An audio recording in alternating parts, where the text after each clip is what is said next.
Today is mug trimming day. The mugs are leather hard, and so it's still quite brittle. So if I were to drop this, it would break, and I do need to take care of it still, but it's hard enough to give a trim and put my initials on the bottom of it. And what I do for my personal those that are not urns, I put LP for my name, which is my potter signature, makes it unique to me. And then I also have a sprig of lavender. And my business name, other than Woodridge and Munn, is Lavender Living. And I chose lavender for its beauty, its fragrance, and its purity, its royalty, its color. There's something about lavender that brings healing and is a balm to the spirit. And reading Galatians today, Galatians 5, and at the end of it, verse 13 and 14, talks about loving one another. And Christians, we are human, and we have our faults and our insecurities, we have our strengths and our weaknesses, and sometimes, it gets the better of us, and it's really hard to love each other. So recently I had the experience whereby I offered someone, not at home, I was out, but offered someone that I sort of knew, not quite really, but some watermelon. And she actually gave me her back instead and walked away from me. Now, it was quite puzzling to me what that would mean, because the woman really doesn't know me very well. I don't really know her very well. I was doing a kindness offering watermelon.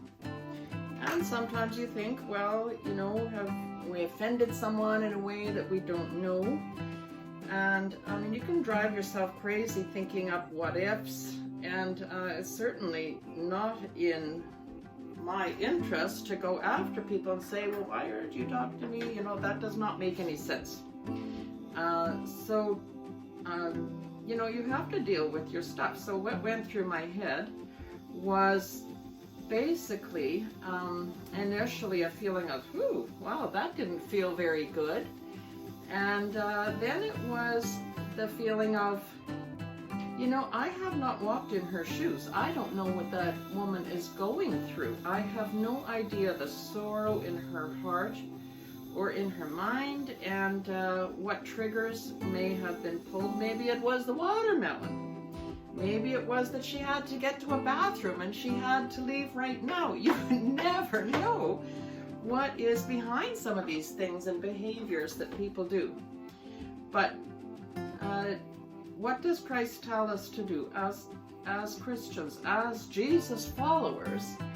He says, love one another. It doesn't mean just love those who are nice to you and, you think are kind, and no, it says love one another, love one another. There is no room for hatred in the Christian rhetoric. And that includes everything that's going on in June. Hatred is not the right response. But loving one another means not necessarily liking one another at all times, but it does mean that you will have their best interest at heart, and you're going to give them a benefit of the doubt. And even if they are the kind of person that you probably wouldn't be around very much, or that you wouldn't really want to have too much influence in your life, that is all okay. You don't have to let everybody into your life and into your space, because your mental health is important to you as well. But what it does mean is that we, since that point, I have prayed for her. I don't know what's going on in her mind or in her heart, and almost 100% it was nothing to do with me. So why don't I take that opportunity to make a kind, take the high road. Take the high road and do something nice for her that she will never, ever, ever know. And again, she's not one of my Facebook friends. She is completely anonymous to all of this. So if you're listening to this from Facebook, it's not you. But God help us all to love one another. The next verse after that, I mean, that's the whole total law. How will the world know that we are Christians? It's by our love. It's not by just rolling over and taking everything that the world throws at us and say, yes, it's okay, you do whatever you want. It's not that. But it is, it's certainly a lack of swearing at even the leaders in our country, calling them names. That is not what Christ would have done at all. He would have dealt with it as someone described it. Jesus was a badass. He really knew how to deal with things. But he dealt with them in a way that that was filled with love. Filled with love. And people always knew that he intended them no harm. The next verse after love one another says, if you devour each other with criticisms, with gossip that continues on for length of time, saying negative things about people that are not true, if you continue on that way, watch it. You can actually devour each other that way. You could be devoured yourself that way, with either bitterness or a spirit that is blighted. Give yourself the freedom to rise above it and be who God called you to be. And that is someone in Christ who, if there is someone you think has aught against you, pray for them.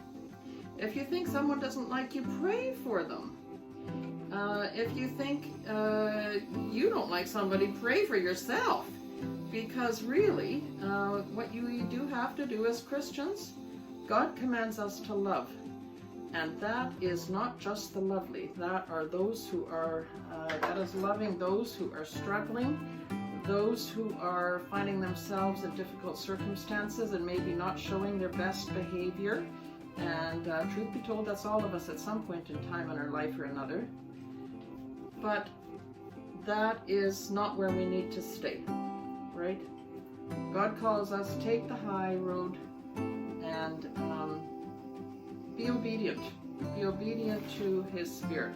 I'm absolutely certain down the road, in this particular situation, I'm going to meet up with this person again, and I'm actually just not even going to ask for sure, but I just have that feeling something will come out that makes perfect sense of that interaction. And you know what? I have preserved myself any feelings of negativity towards her or resentment or anything.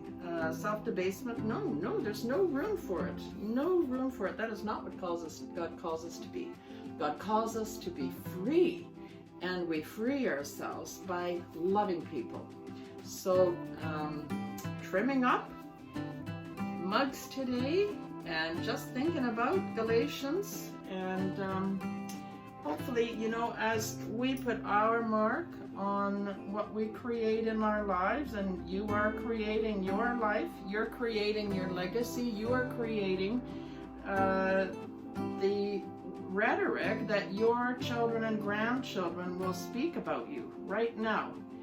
You're creating that with your attitude, the way you talk about others, and the way that you interact with people.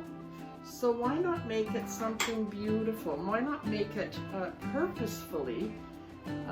When you have your signature on something, just think of lavender, something that is fragrant and beautiful, and also nice in teas and sachets and everything you can imagine, lavender and ice cream. But think of lavender and the beauty that it adds to the day. And you know what? If there's someone out there you know who's struggling, pray for them today. Take them to the Lord and just say, God, help them through that time that they're having, and let me not be a hindrance to them, but a help. May that be our legacy today. Love you all.